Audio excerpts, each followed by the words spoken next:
Joel Bakchat de novo aqui na área para mais um podcast aqui vitaminado, nosso Orange Juice aí de quase toda semana, né? E hoje pra gente bater um papo que eu acho que não tem tanto a ver com o começo de carreira, como é muito o nosso foco aqui para quem tá começando, para quem tá querendo fazer transição, mas é um papo aí muito focado para quem quer dar o próximo passo, né?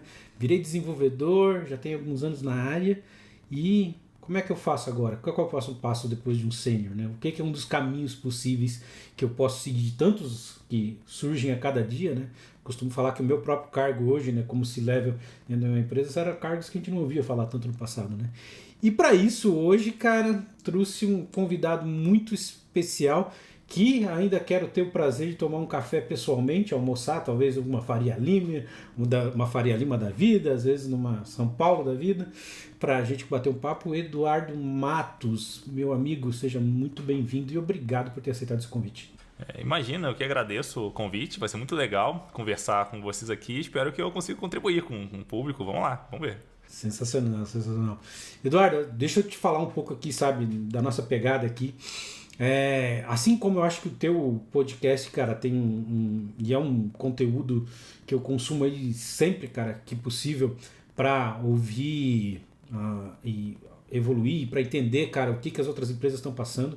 E eu acho que tem uma visão muito bacana para pegar esses cenários no teu podcast, o Tech Leadership Rocks.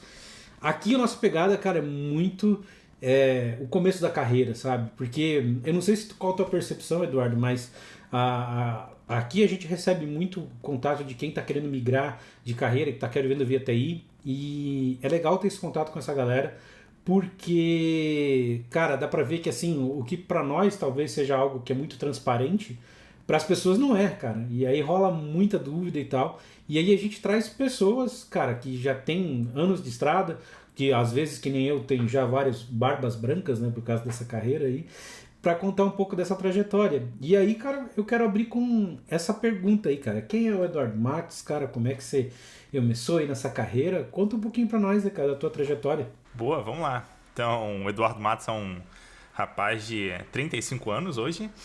E, assim, eu diria que eu tive uma carreira bastante linear até, vamos dizer assim, né? Então eu não tive nenhum grande acontecimento assim ao longo da carreira, como acontece com algumas pessoas ali, que tem um grande acontecimento de, eu trabalhava, sei lá, como garçom, eu virei programador, não tive nada assim.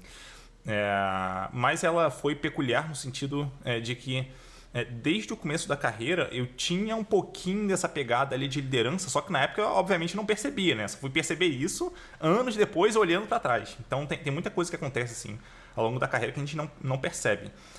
Daí basicamente eu comecei fazendo faculdade de física. Muito na Física, exatamente, física. Caramba! O motivo da escolha não foi muito nobre, não. Na verdade, eu não queria ficar reprovado no vestibular de jeito nenhum, daí eu escolhi uma das matérias mais fáceis, que era física. Só que física é aquela matéria, né, que é fácil de entrar e para sair é muito difícil. Tanto é que na universidade que eu estudei, assim, a gente tinha, sei lá, 4, 5 pessoas se formando por ano. Então é um negócio absurdamente pequeno, dado o volume de pessoas que entravam. Mas aí chegou num tempo ali, enfim, coisa de um ano depois, um ano e meio depois mais ou menos, eu percebi que se eu fosse continuar fazendo física, que é o que eu poderia fazer, eu acabaria virando professor. E na minha cabeça eu não queria virar professor, porque não queria ser aquela pessoa que ia ficar reclamando de salário, papapá. Eu não vou entrar no mérito se isso é bom ou ruim e tal, mas basicamente era nisso que eu pensava na época. E eu não queria isso, então eu decidi mudar para o curso de engenharia. E eu fui fazer depois engenharia de telecomunicações. Na mesma universidade, então consegui cortar algumas matérias e tal, ganhei um tempinho ali. No fim das contas, eu não ganhei tanto tempo não, porque se eu tivesse entrado direto em engenharia, eu teria levado mais ou menos o mesmo tempo para me formar. Daí me formei em engenharia, um pouco antes de me formar, na verdade, eu consegui um estágio, e aí beleza, consegui o estágio e tal, mas era um estágio na área de engenharia mesmo, só que eu já, dentro da faculdade, eu meio que aprendi a programar ali, e comecei a resolver uns probleminhas, comecei com front-end, então bem HTML e CSS, então nem JavaScript eu sabia. Aí depois eu queria aprender uma linguagem de back-end, né? Aí eu aprendi o PHP, porque era mais simples na época, pelo menos, enfim, pelos recursos ali que eu tinha. Aí começou assim, né? Até que chegou num ponto no meu estágio, onde eu não lembro exatamente qual foi o problema que surgiu, mas enfim, o meu líder na época me passou um problema para resolver e falou, cara, tipo, tem esse problema aqui, resolve aí, cara, dá teu jeito de resolver, tipo, corre atrás. Aí, como eu sabia programar, eu usei programação para resolver. Só cruzar os dados aqui, usar um pouquinho de matemática, a gente consegue chegar no número que a gente quer. Ou pelo menos bem próximo. E eu usei programação para isso. E aí ele começou a perceber, né, que eu sabia programar. Ele, eu acho que dá para usar aqui a habilidade sua, cara, para resolver problemas também. Repara que eu não comecei como programador. Eu usei uma habilidade que eu tinha e o meu líder reparou que eu acho que isso aqui dá para levar mais longe, né? Então, é um ponto interessante. Aí, beleza. Nisso eu estava na área de engenharia ainda. Quando eu fui efetivado na empresa, eu fui para a área de TI, mas não para ser programador, porque na época a empresa não contratava programadores. Eu fui para ser analista de requisitos e fazia ali, né, análise de requisitos e tal. E eventualmente surgia algum probleminha que eu usava, o que eu resolvia usando programação. E assim foi acontecendo, né? Até que uma pessoa entrou na empresa, ela percebeu que eu sabia programar, e na empresa de onde ela veio, eles estavam contratando uma pessoa programadora ali, front-end. Ela perguntou, cara, você quer participar do processo seletivo? Eu conheço fulano de tal lá, posso te colocar em contato. Beleza, vamos lá então, vamos tentar. Eu não acreditava que eu ia passar, mas enfim, não custava nada tentar, né? E aconteceu de eu fazer o processo seletivo, fui muito bem no processo, passei e comecei a trabalhar aí sim como programador, né? Como programador, full time. Acho que foi o momento assim, mais legal da minha carreira, porque eu lembro de ter entrado na empresa assim, então tá sentado na cadeira programando, pensando, cara, esse é o melhor trabalho do mundo, cara. Tô fazendo um negócio que eu amo e tem alguém me pagando por isso, sabe? Então foi muito interessante assim. E foi meio que uma descoberta ali, né? Eu comecei a programar muito por um acaso, por conta de um colega de escola ainda, que perguntou se na época eu sabia fazer site e tal. Eu falei que não, mas comecei a estudar ali para aprender. E foi meio que assim ao acaso, né? Então, né, a coisa evoluiu bastante lá para cá. Mas o começo ele foi basicamente assim. Aí, ao longo do tempo, né, fui aprendendo cada vez mais programação e tal. Fui tendo contato com outros assuntos, por exemplo, com agilidade. Aí, dentro de agilidade, eu aprendi um pouquinho sobre pessoas, sobre produto. Comecei a olhar para o negócio também. Sobre processos, como que a gente organiza ali as equipes e tal, para facilitar as entregas, para tornar as entregas mais ágeis, para a gente se tornar mais flexível, enfim. Isso tudo me ajudou lá na frente, eu nem imaginava isso, mas isso tudo me ajudou lá na frente quando eu de fato me tornei gestor de uma equipe. Então, às vezes a gente aprende algumas coisas assim ao longo da carreira, a gente não imagina o resultado que aquilo vai ter lá na frente, mas às vezes tem muito resultado. Em alguns casos não tem resultado nenhum, tá? Não vai ajudar em nada, mas em outros casos a gente tem uma surpresa muito positiva lá na frente. Por isso que, inclusive, eu super recomendo assim para pessoas de qualquer área fazendo qualquer coisa, que as pessoas saiam um pouquinho da área onde elas estão e aprendam um pouquinho sobre outros assuntos. Mas enfim, a gente pode falar sobre isso um pouquinho depois. E foi mais ou menos esse caminho que eu segui, que eu trilhei assim até chegar na posição que eu tô hoje, né? Hoje eu atuo como Engineering Manager ou gerente de engenharia, né, em português, e estou liderando algumas equipes na empresa onde eu estou.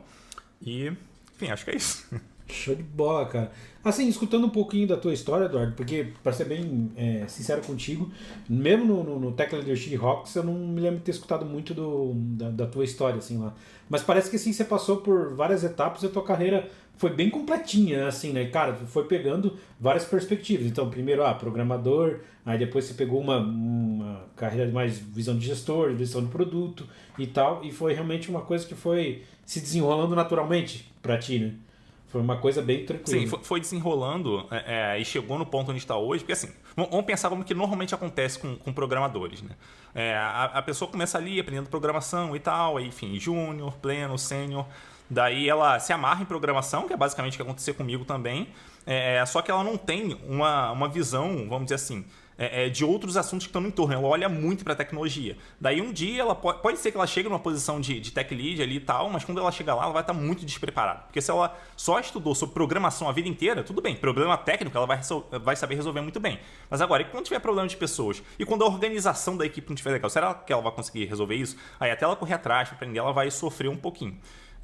Isso se ela não, antes disso, né, antes dela ela chegar lá, se ela não desistir, né, porque pode acontecer, já vi isso acontecer, né, de pessoas chegarem numa posição de tech lead, não conseguirem lidar muito bem com a posição, porque não sabe exatamente como resolver ali os problemas, aí acaba voltando para uma posição de sênior. Não voltando aqui no sentido de que, falando nisso no sentido de que isso é ruim necessariamente, mas talvez a falta de experiência acaba levando a pessoa a fazer isso também. E não é uma maneira de dizer que o cara, sei lá, fez um downgrade na carreira, né? Muito pelo contrário, eu acho que é uma questão de opção, né? Exatamente. É muito importante, por isso que eu acho que é muito importante a pessoa se conhecer.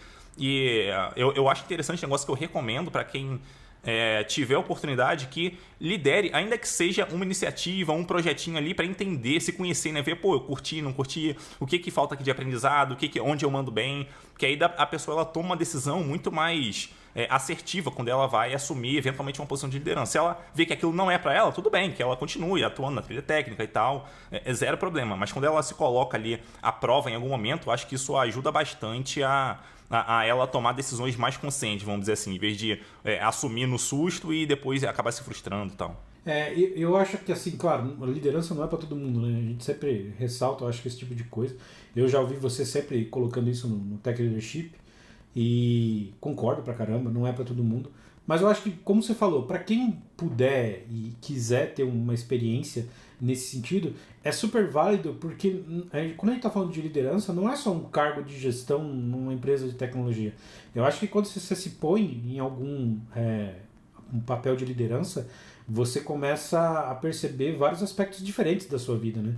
E eu acho que o teu olhar muda, ele força o teu olhar, dá muito de você olhar só para o teu trabalho, ou olhar só para o teu dia a dia, para, cara, ver como é que eu posso melhorar os aspectos daquele grupo, como é que eu posso melhorar as condições daquele grupo, como é que eu posso agregar valor para aquelas pessoas funcionar de maneira melhor. Então, assim, eu considero um passo importante para qualquer um seguir a tua carreira. E caso o teu feedback não for positivo, você não gostar, experimentou, né? Já teve esse primeiro contato, né? Eu não sei se tu concorda comigo, assim, Eduardo, até queria ouvir um pouco de ti, que, tipo assim, é uma experiência bem singular, assim, para a carreira da pessoa, né? Independente se ela vai seguir com isso ou não, né? Sim, total. Porque quando a gente vem de uma área muito técnica, como é a nossa, de programação, a gente está acostumado ali a tomar decisões. Eu não vou dizer que são puramente técnicas, porque com o tempo eu percebi que não são puramente técnicas, mas que a gente pelo menos imagina que são bastante técnicas, então a gente olha muito para o desempenho aqui, com face da manutenção ali e tal, então a gente tenta se pautar por pontos muito técnicos. E quando a gente lida com pessoas, aí a coisa já não é mais tão dessa forma, né? Então a gente percebe ali que começa a rolar gosto, enfim, de uma pessoa, gosto de outra, começa a rolar preferências, começa a rolar visão, assim, do que ela imagina que é melhor, pior. Você começa a perceber que não tem necessariamente uma resposta certa mais para as coisas. Se antes tinha para tornar isso aqui mais, talvez para melhorar a performance, a gente precisa adicionar essa tecnologia ou usar essa linguagem de programação. Pô, beleza, até aí a gente sabe que usando aquilo, o resultado provavelmente vai ser aquele que a gente imagina. Mas agora, com pessoas, a coisa já não é necessariamente assim. A gente, às vezes, fala a mesma coisa para duas pessoas diferentes e elas vão reagir de forma diferente. Então, isso é muito diferente. Experimentar isso de vez em quando, sabe? Pelo menos uma vez ali, para ver como funciona e tal, até para você ver se você vai ter interesse ou não naquilo. Porque, às vezes, você pensando no assunto, você... eu acho que não me interessaria por isso. Mas, talvez, você entrando em contato com aquilo, você percebe que, cara, eu acho que eu me senti desafiado aqui. Deixa eu aprender um pouco mais sobre isso. Então, acho que depende muito da gente ver na prática a coisa acontecendo para decidir. Eu prefiro, pelo menos, assim, de tomar essa decisão de seguir ou não por um caminho, experimentando nem que seja um pouquinho aquele caminho. Então, acho que é um caminho, uma decisão interessante, assim, experimentar um pouco que seja. E para me entender até um pouco do como ficou para trás e a tua percepção de como as coisas evoluíram, você tem ideia mais ou menos que ano você começou com a programação? Se eu não me engano, foi mais ou menos em 2008. Eu lembro que na época estava rolando ali bem a transição de design de sites, de tabelas para CSS, né? Então o famoso tableless, era um termo bem comum assim na época. Hoje em dia eu acho que nem existe mais esse termo. E eu estava bem nessa época. Então eu lembro que no começo eu tive até bastante dificuldade de aprender JavaScript, porque eu lembro que eu peguei um livro, deixa eu aprender aqui essa linguagem e tal, acho que vai ser interessante entender como que torna o navegador mais dinâmico e tal, fazer uma programação dinâmica aqui com animação. E lembrando que na época não existia animação em CSS. Nem bordas arredondadas existiam em CSS. Daí, beleza. Aí eu comecei a brincar ali e eu percebi que o que eu fazia e funcionava no Internet Explorer na época, que era um browser bastante usado, não funcionava no Firefox. Aí eu mexia, passava a funcionar no Firefox, parava no Internet Explorer. Aí foi um inferno ali. Eu desisti de aprender JavaScript na época. Não, pera aí, eu acho que por enquanto eu vou deixar isso de lado aqui, vou focar em outras coisas e tal. Foi aí que eu fui pro back-end. Aí depois de um tempo e tal, voltei pro front-end ali, para JavaScript, e as coisas começaram a fazer um pouco mais de sentido, os navegadores se tornaram um pouco melhores de lá para cá, enfim. Mas é para você ver, às vezes a gente olha pra pessoa assim, pensa, uma pessoa mais experiente pensa, ela, enfim, aprendeu tudo, foi tranquilo pra ela botou a mão ali, já saiu funcionando. Tipo, não, eu desisti de algumas coisas e só voltei no futuro, né? Então, eventualmente isso vai acontecer também. Isso pode incluir também pontos relacionados à liderança, pessoas, coisas que a gente não consegue resolver no momento, talvez a gente não esteja maduro o suficiente ainda. Tem que estudar, tem que praticar bastante ali para chegar num ponto lá no futuro que você, agora eu entendi como é que isso aqui funciona melhor, conheço um pouco mais sobre pessoas, eu acho que eu consigo navegar melhor nesse terreno. Eu concordo totalmente assim contigo, e essa questão dessa linha temporal, porque para mim eu tenho uma percepção que a maneira como a gente desenvolve, e não estou falando de tecnologia, mas como a gente interage com os projetos, como a gente interage com as pessoas, cara, de 2008 para cá, como você falou, né, quando você começou, mudou muito. Tu tem essa percepção também? Mudou demais, e eu lembro que teve uma situação alguns anos atrás, não foram muitos anos não, foram alguns, onde eu parei ali de mexer com front-end, com CSS especialmente, e fiquei alguns anos sem mexer, alguns poucos anos sem mexer. Aí, beleza. Enfim, um dia eu parei e pensei, cara, eu acho que eu já estou muito tempo longe de front. Deixa eu dar uma olhada aqui no CSS para ver se tem alguma coisa nova e tal. E quando eu percebi, tinha um monte de coisa já sendo usada, coisa que eu nunca tinha visto na vida, assim. Cara, foram alguns poucos anos longe de CSS. E olha o que isso me causou, né? Então, sim, muda muita coisa. O que normalmente não muda é o básico, é essencial, né? Então, são aqueles conhecimentos de base mesmo. Então, por exemplo, estrutura de dados. É um negócio que eu não vejo mudando, tá? No futuro nem próximo, assim. Nem próximo, nem distante. Então, estrutura de dados, a parte de arquitetura, por exemplo. Sistemas distribuídos. Pô, beleza, as tecnologias mudam ali, a forma como a gente deploya, bota em produção, isso pode mudar, mas a essência continua a mesma. Então, se a gente fala em, eu vou usar um banco de dados aqui para várias aplicações. Você pode fazer isso? Pode, só que você vai estar criando um gargalo ali. E não importa se isso está acontecendo hoje, está acontecendo daqui a 10 anos ou 10 anos atrás. Então, a ideia, o problema é basicamente isso. Então, se você entende esses básicos aí para conseguir tomar melhores decisões, eles tendem a mudar menos com o tempo. Mas a parte que muda, na minha visão, que a gente tem que parar e fazer de vez em quando se reciclar, voltar a olhar o que tem de novo, o que mudou ali em termos de talvez facilidade de uso. Então, por exemplo, antigamente era complicado trabalhar com uma linguagem onde a gente trabalhasse bem com assincronismo. Hoje em dia existem várias linguagens que facilitam isso. Tal. Então, coisas assim vão mudando ao longo do tempo. Beleza, a gente só precisa se atualizar eventualmente quando precisar. Mas eu diria que o básico bem feito é o suficiente na maioria dos casos. Então, eu tenho certeza quase que absoluta que se eu pegar uma stack com PHP, que foi a primeira linguagem que eu aprendi, linguagem de backend que eu aprendi, com, sei lá, um MySQL e um framework básico que seja, eu consigo resolver a maior parte dos problemas, ponto. Então, até para quem está começando, é importante entender isso. Se a pessoa entender o básico ali, ela consegue se desenvolver muito bem na carreira técnica, né, ao longo do tempo. Coisas vão surgir, ela vai achar que tem que aprender um monte de coisas. Beleza, ela pode até aprender, mas o básico normalmente resolve boa parte dos problemas. Legal que você trouxe essa ideia do básico e principalmente da parte de estrutura de dados. Então, assim, Eduardo Matos, cara, o cara que já passou por tudo isso, que já é uma liderança e tal. E aí agora eu pego o cara que está ouvindo a gente, o cara que está no começo, está lá na faculdade e está com raiva do professor que está ensinando estrutura de dados, está batendo a cabeça. É importante, Eduardo, quero ouvir de ti isso. É importante saber a estrutura de dados, entender essa questão de algoritmos, cara. Isso realmente vai ajudar ele a empurrar a carreira dele para frente? Boa. Para quem está começando, a minha visão aprende tudo que está na frente, ponto. Não julga. O começo não é um momento de julgar. Você vai julgar depois de ter 10 anos de carreira, talvez 15 anos de carreira. Mas no começo você não faz a menor ideia do que é importante e o que não é. E eu não queria que a pessoa que estivesse ouvindo a gente dependesse da minha opinião, de verdade. Eu quero que ela aprenda tudo que tiver na frente dela. E com o tempo ela vai perceber o que foi importante, o que não foi. Porque se ela depender da minha opinião, talvez ela queira uma opinião para todas as possibilidades. E eu não tenho resposta para isso. Então, por mais que eu ache importante uma coisa ou outra, eu acho que o mais importante aqui para a pessoa é ela entender que só absorve tudo, ponto. Então, por exemplo, vamos pegar o caso aqui dessa pessoa começar a estagiar numa empresa e lá, enfim, aparecer uma oportunidade para ela criar um plugin para o WordPress. Pô, beleza, manda brasa, aprende. Isso pode ser muito útil para você. Talvez naquele momento as pessoas estejam desenvolvendo em outra linguagem, um negócio que parece melhor, mas, cara, aprende aquilo, se desenvolve. E se a pessoa que está começando, ela tem essa mentalidade de se desenvolver, de aprender, de evoluir, sabe, de absorver o máximo que ela puder que está em torno dela, a chance dela estar bem lá na frente é muito maior, porque ela vai ter muito mais repertório ali. Por mais que, vamos dizer assim, ainda que ela jogue 80% do que ela aprendeu fora, entre aspas, né? Eu não acredito que ela vai jogar totalmente fora, mas ainda que ela não venha a usar 80% do que ela aprende, só a bagagem que isso tudo trouxe para ela já vai ter valido a pena, sabe? Então, eu sou muito da linha de...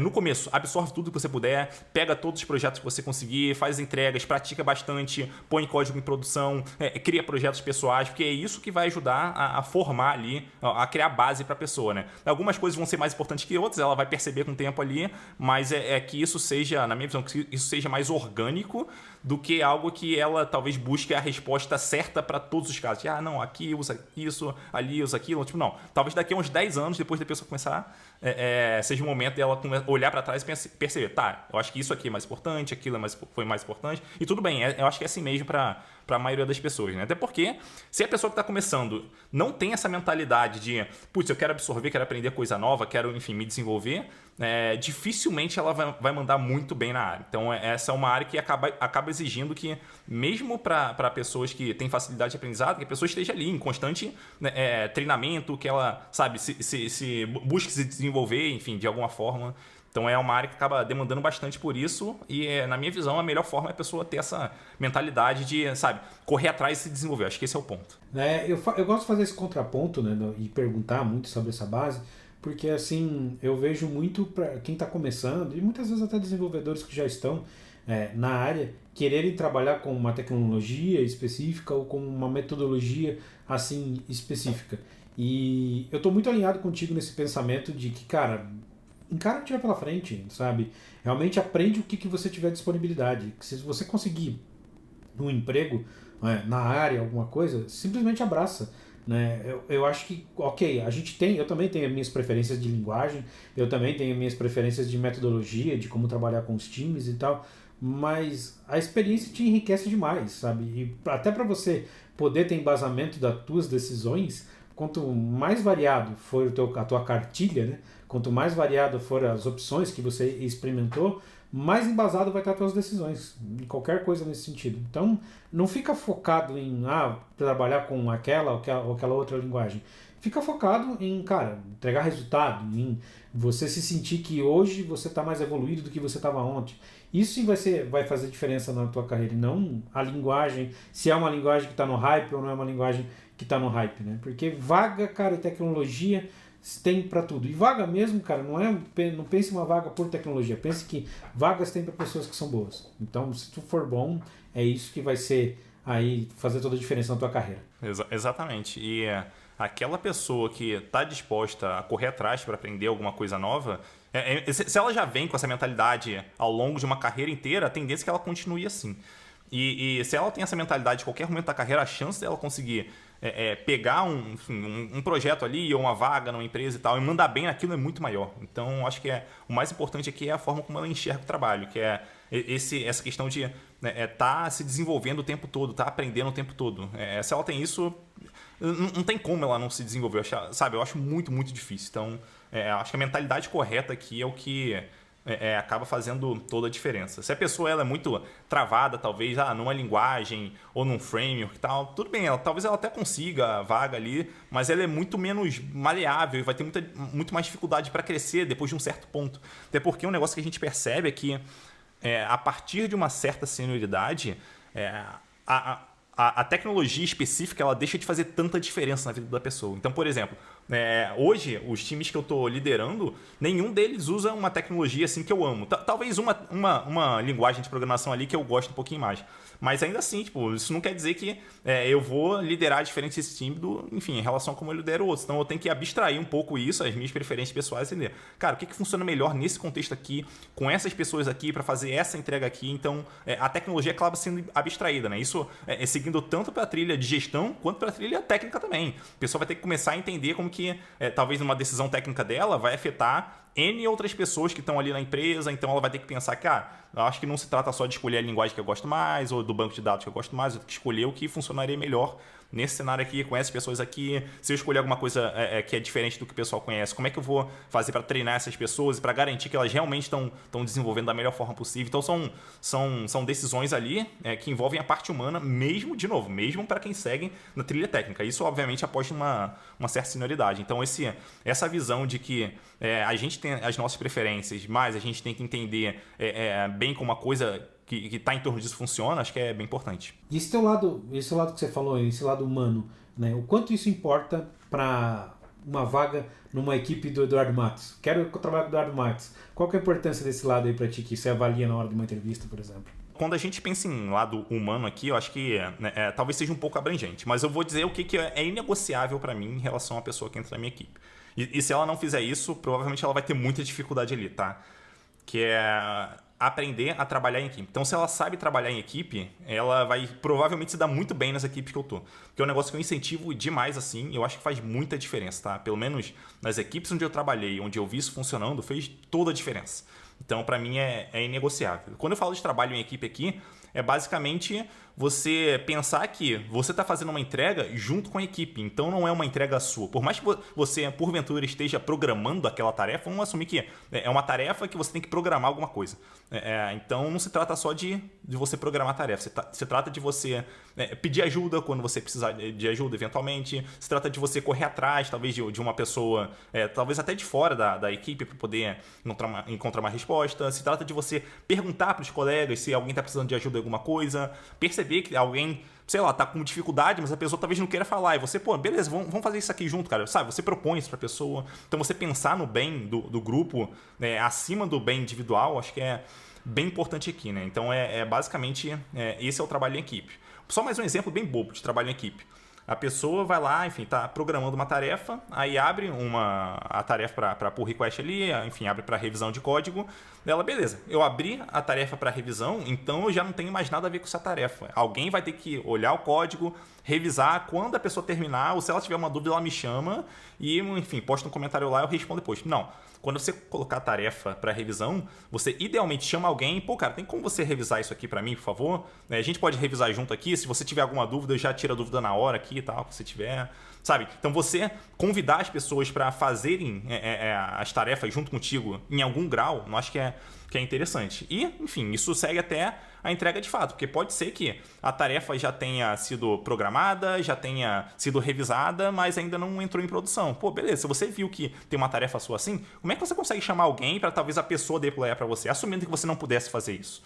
Ou então, se você vier uma tarefa de alguém que ainda não foi para produção e que já poderia ter ido, por que você não sugere de você puxar e fazer isso? Então não se trata só de programar a própria tarefa, se trata de pensar que cada pedaço de funcionalidade ou cada entrega que o time faz é importante para a equipe. Então você vai olhar no nível de entrega, de geração de resultado. Você não vai olhar só no nível de você tem que programar X ou Y. Então essa mentalidade de pensar no sucesso da equipe ou na entrega desse sucesso para o cliente, que seja, ou para a empresa, eu acho que é bem importante. E para mim, isso aí é trabalho em equipe e esse é um ponto inegociável assim, para quem trabalha comigo. Eu acho que eu já sei a resposta, mas eu vou perguntar do mesmo jeito.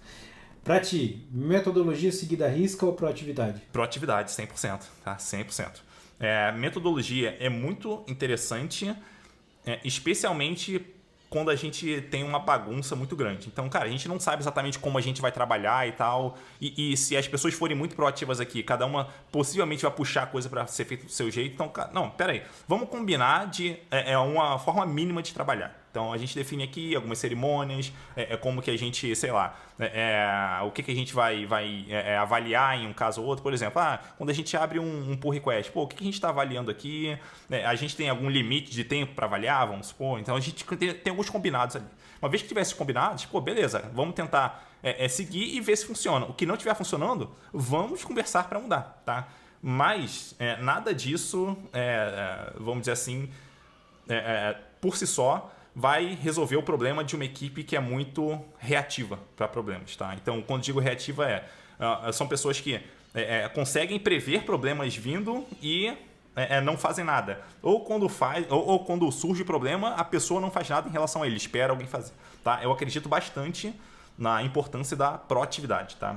Até porque não interessa a metodologia que a gente usar, a forma que a gente trabalha, a gente nunca vai conseguir mapear 100% dos problemas nessa metodologia. Então é importante que as pessoas consigam, por conta própria, enxergar o que está acontecendo no ambiente delas e entender, cara, que talvez seja melhor eu pedir ajuda para aquela pessoa. Por mais que eu não tenha chegado no limite do tempo que a gente combinou para eu pedir ajuda, mesmo assim vou pedir porque eu estou bloqueado aqui.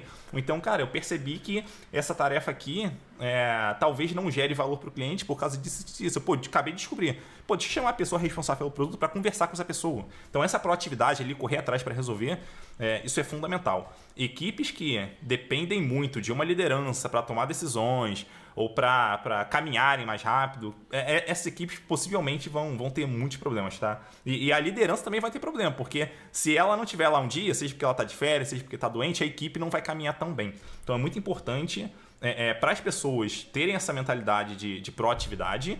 Isso ajuda inclusive muito no crescimento da carreira delas, e é importante para quem é líder também, porque isso é uma forma de você desenvolver a equipe, né? De você puxar esse lado mais proativo para quando essa pessoa líder não estiver ali, a equipe consegue resolver pelo menos boa parte dos problemas por conta própria. E tu acha que essas metodologias que a gente tem hoje, e você conhecer metodologias diferentes, não só, por exemplo, ágil, por exemplo, te ajuda inclusive a você ter menos metodologia no dia a dia e mais combinados, como você mesmo falou? Sim, total.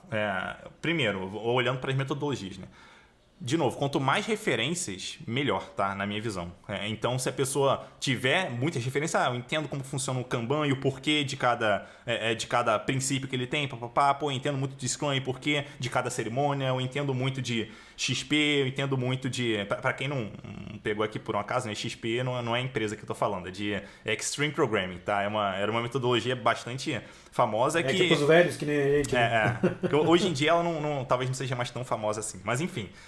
beleza, eu entendo muito dessas metodologias ágeis ou de outras metodologias também. Eu sei o que está por trás delas e ótimo, essas são ótimas referências, tá? E uma vez que a gente entende isso, fica muito mais fácil da gente entender o que está por trás. E uma vez que a gente entende o que está por trás, a gente consegue se adaptar muito melhor. Porque quando eu escolho alguma prática para usar ali no dia a dia, eu estou escolhendo não porque o Scrum falou que tem que ser assim ou porque o Kanban. Não, eu entendo que eu tenho um problema ali e aquela prática, enfim, ela tem por trás, enfim, a ideia dele para resolver tal problema, então eu consigo pegar aquilo e pensar aquela prática, talvez colocar na equipe. E a gente se adapta muito melhor, vamos dizer assim. Mas a gente precisa de uma certa maturidade para conseguir chegar nesse ponto. A gente não vai ler um livro de Scrum pela primeira vez e pensar, não, agora eu sei tudo e eu vou pegar só as partes que eu quero.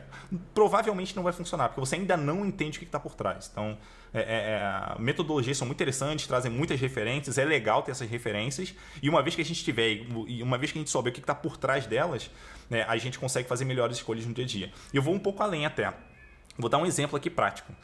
Teve um hackathon que eu participei numa empresa que eu trabalhei, onde a gente tinha basicamente ali 24 horas para resolver um problema, na verdade um pouquinho menos de 24 horas. E como é que a gente combinou? Era uma equipe de mais ou menos, acho que eram 3 pessoas na equipe, se não me engano, 3 ou 4 pessoas na equipe, na minha equipe. E o que a gente fez? A gente combinou que a gente ia fazer, entre aspas, um planejamento ali curtinho que a gente imaginava que precisava fazer naquela iteração. Então a gente já dividiu, né, essas 24 horas em iterações ali de 3 horas.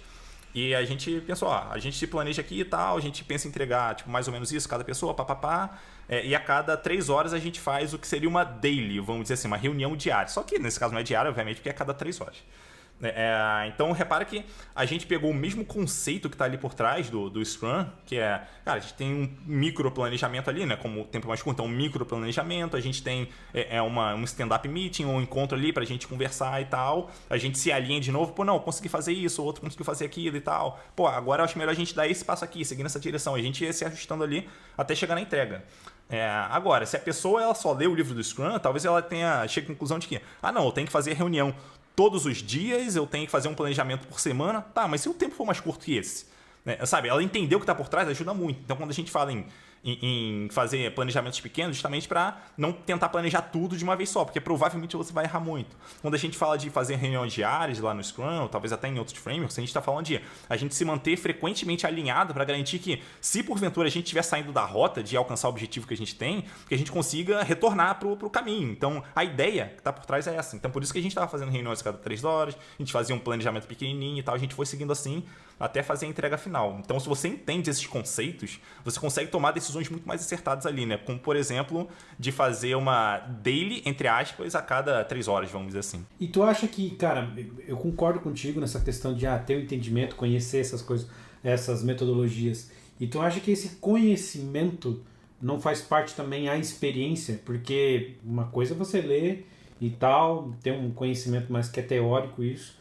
É outra coisa você pegar uma metodologia dessa e botar na prática no dia a dia. Você vivenciar aquilo. Você acha que isso também tem a ver com uma busca de conhecimento? Você realmente conseguir trazer... E eu sei que, principalmente quando se trata de metodologia, é difícil trazer tudo da metodologia para o teu dia a dia. Mas desde que você consiga trazer essas pequenas partes, né, algumas coisas e testar no seu dia a dia e modificar, isso é uma maneira eficiente de fazer uma gestão do conhecimento? Para mim tá?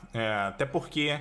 tem muita coisa que a gente ouve falar que isso aqui é uma boa prática e tal. Quando a gente coloca ali em prática de fato no dia a dia, a gente percebe que não é tão simples quanto o livro falava lá que era, né? Então, eu vou dar um exemplo aqui. E às vezes não é a tua realidade, né? Exatamente, exatamente. Cada caso é um caso. Então, por exemplo, já teve situação de, assim, pelo conhecimento teórico que eu tinha, eu sabia que, se aqui a gente está fazendo muita coisa, não está conseguindo entregar, então provavelmente a gente tem que limitar a quantidade de tarefas em progresso. E isso vai fazer com que as pessoas consigam entregar mais rápido cada tarefa. Pô, beleza, na teoria é uma coisa linda, mas agora tenta botar isso em prática. Vê se as pessoas conseguem te comprar, ou que você consegue comprar as pessoas, informando para elas que não, tipo, aqui você não tem que programar, cara. Aqui você tem que ver se alguém está precisando de ajuda em alguma coisa, ou você tem que parar para revisar um pull request, por exemplo.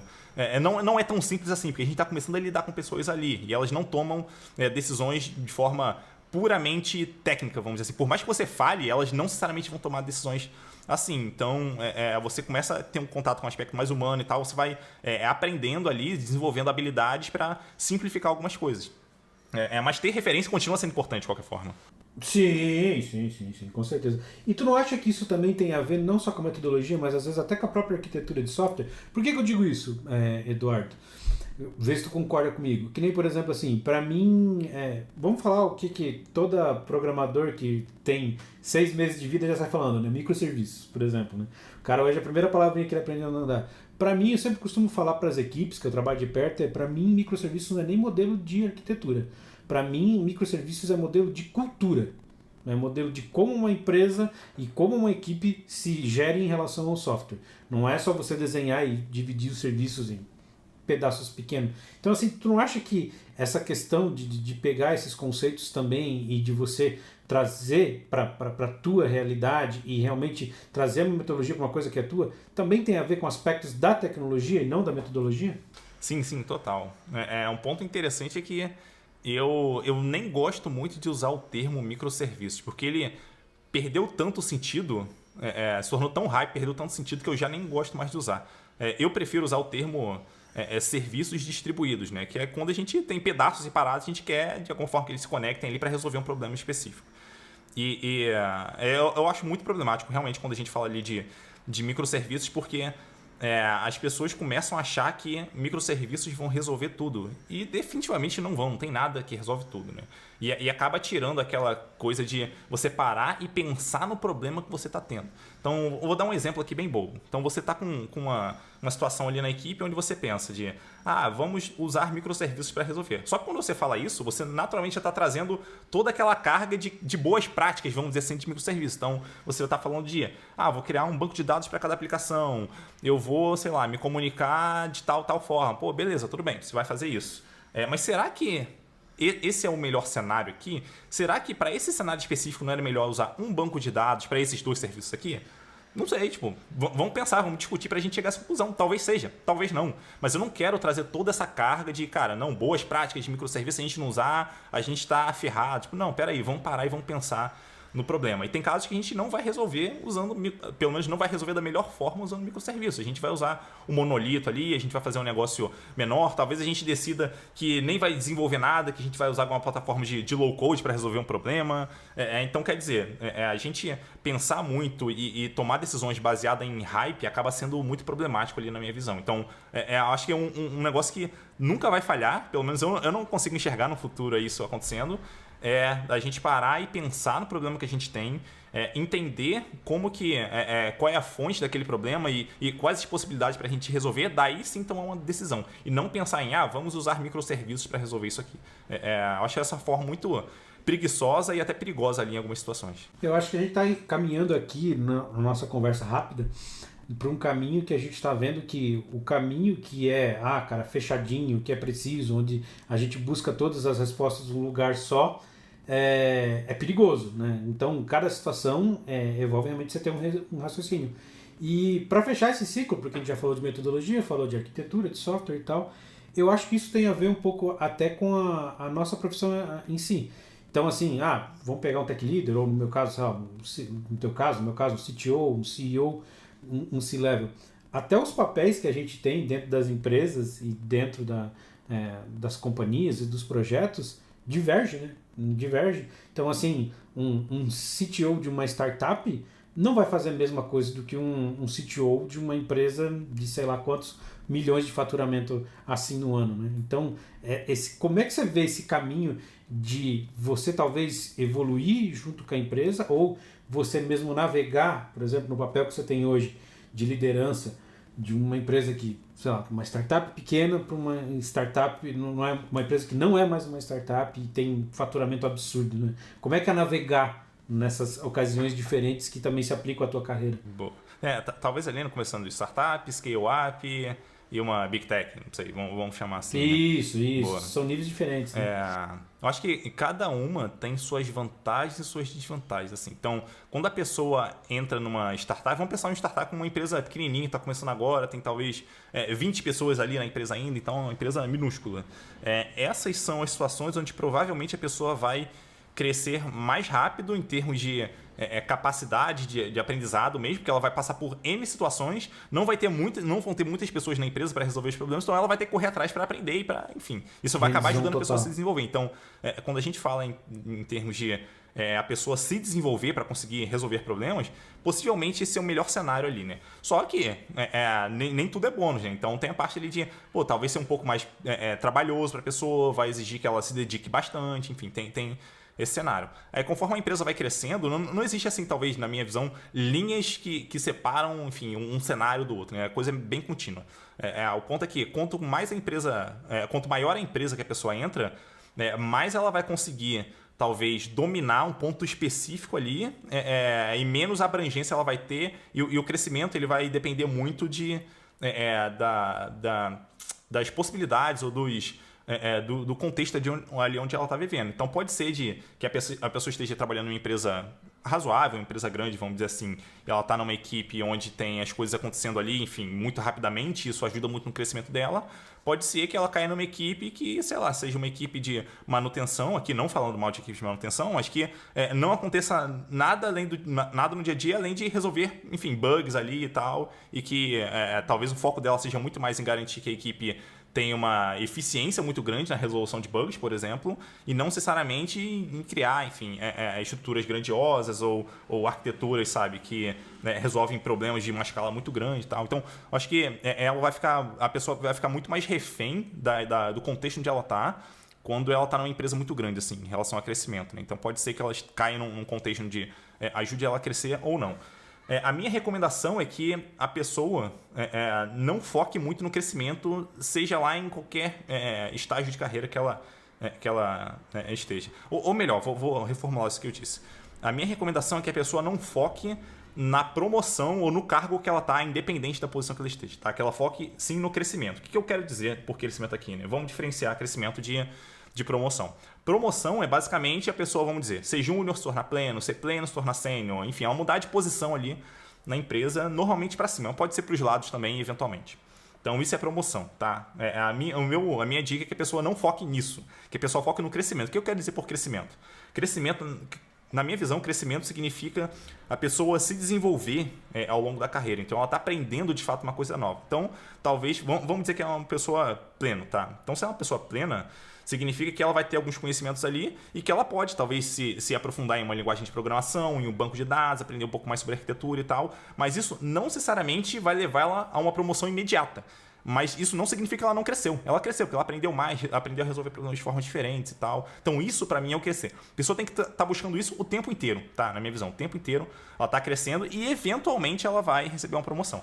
Até porque chega num estágio na vida da pessoa, na carreira da pessoa, de que promoções vão ser muito mais infrequentes. Então ela vai passar alguns anos sem receber nenhuma promoção. Então, vamos dizer que ela é programadora sênior. Talvez ela passe 2, 3, 4, 5 anos sem receber uma promoção. Mas isso não significa que ela não cresceu nesse tempo. Ela continuou estudando, continuou se desenvolvendo, resolvendo problemas cada vez maiores ali, aprendendo sobre assuntos adjacentes, talvez um pouco sobre pessoas ali, um pouco sobre processo e tal. Tudo isso acaba ajudando no crescimento da pessoa, né? Então não se trata só de receber promoções ali. Eu acho que essa é a mentalidade. Se a pessoa focar em crescimento, a chance dela se dar bem na carreira é muito maior do que a pessoa que só pensa na promoção em si. Até porque a pessoa que só pensa em promoção, ela pode tomar algumas decisões que não vão funcionar muito bem. Vou dar um exemplo aqui.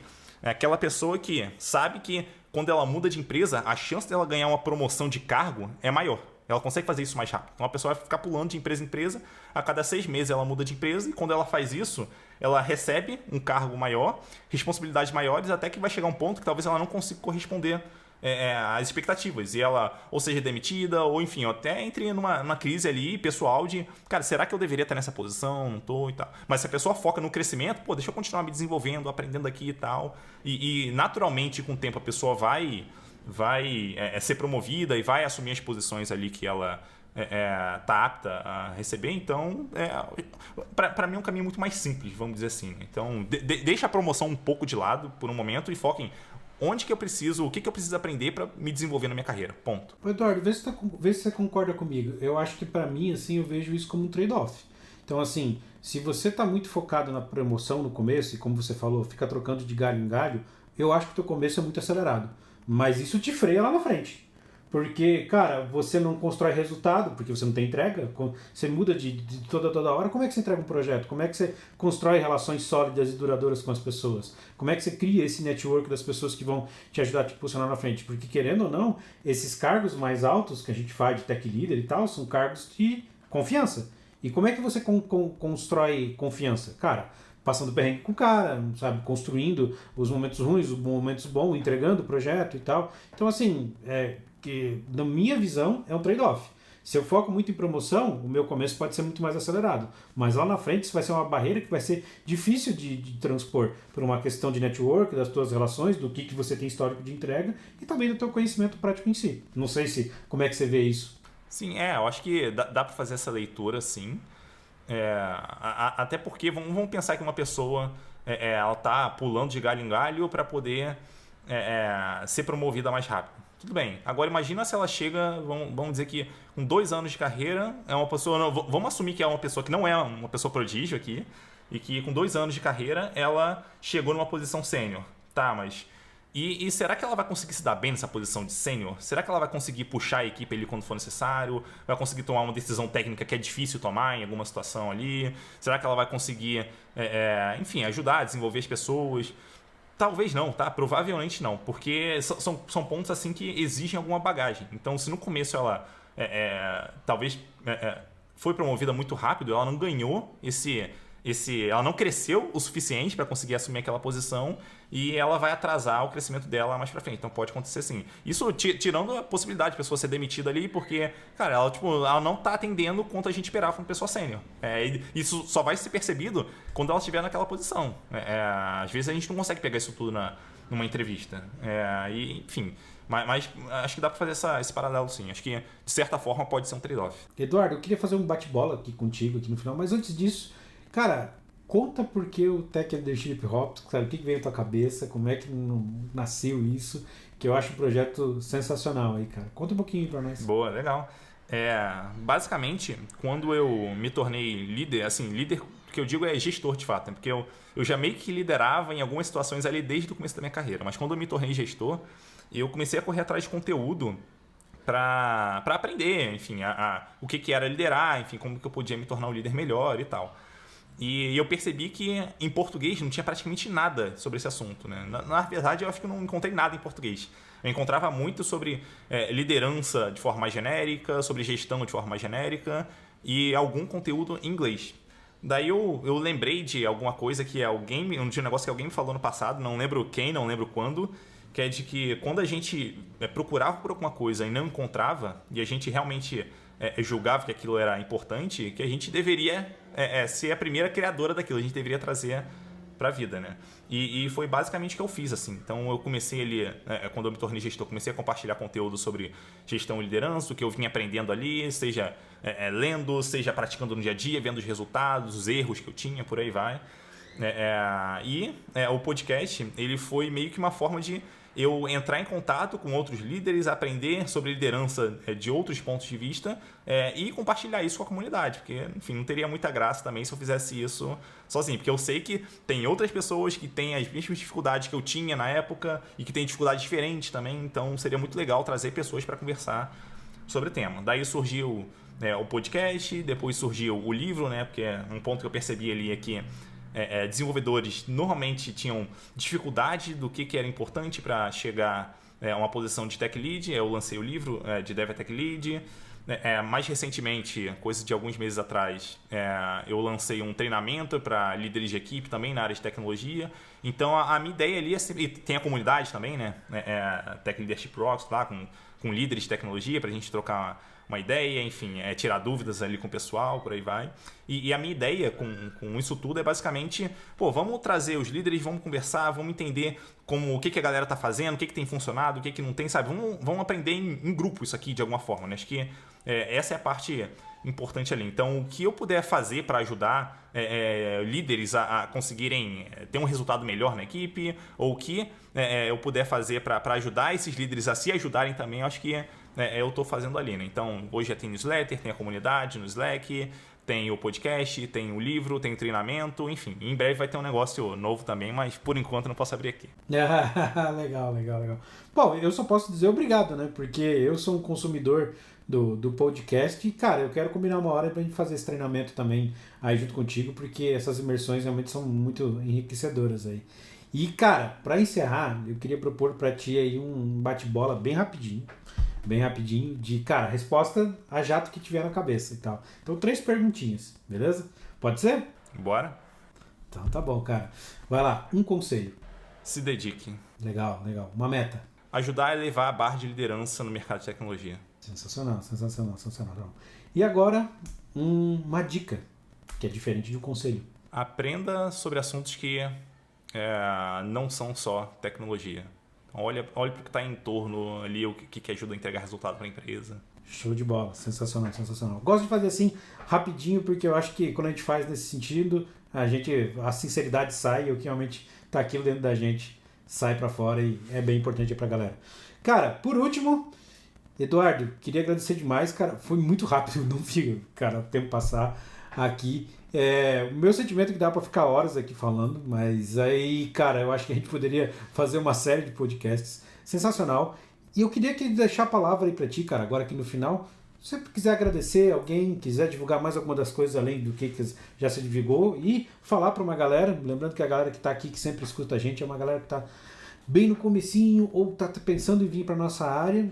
A palavra é tua, meu amigo. Um prazer aí. Bom, de novo aqui, muito obrigado pelo convite, foi muito legal estar conversando aqui contigo, Joel. Eu espero que o que eu falei aqui tenha sido útil de alguma forma para quem estiver ouvindo a gente. E quem, enfim, quiser me seguir pode procurar lá no LinkedIn, né, Eduardo Matos. Eu imagino que eu seja o primeiro resultado que vai aparecer. Eu costumo falar sobre liderança, gestão, soft skills, carreira na área de tecnologia. E vai ser um prazer receber o pessoal lá. Recomendo demais, pessoal, também siga o Eduardo direto no LinkedIn. O Eduardo, inclusive, está bem ativo ultimamente aí, escrevendo várias coisas legais. Segue o Tech Leadership Rocks também no Spotify, que recomendo demais. Os caras aí mais tops que você pode imaginar no mercado estão nesse podcast. Eu já peguei conselhos demais e recomendo aí a leitura do livro. Não vou dizer que eu li o livro, não li, mas sinceramente, cara, eu já li algumas resenhas e vi falar de alguns amigos que estão aí dentro da liderança, inclusive hoje dentro da empresa, cara, e realmente é uma chance a mais que você pode ter aí dentro da tua carreira. No mais, você que ficou com a gente aqui até agora, nesse podcast, nesse Hora de Juice, dessa vez extremamente vitaminado, muito obrigado, meu pessoal, e até semana que vem.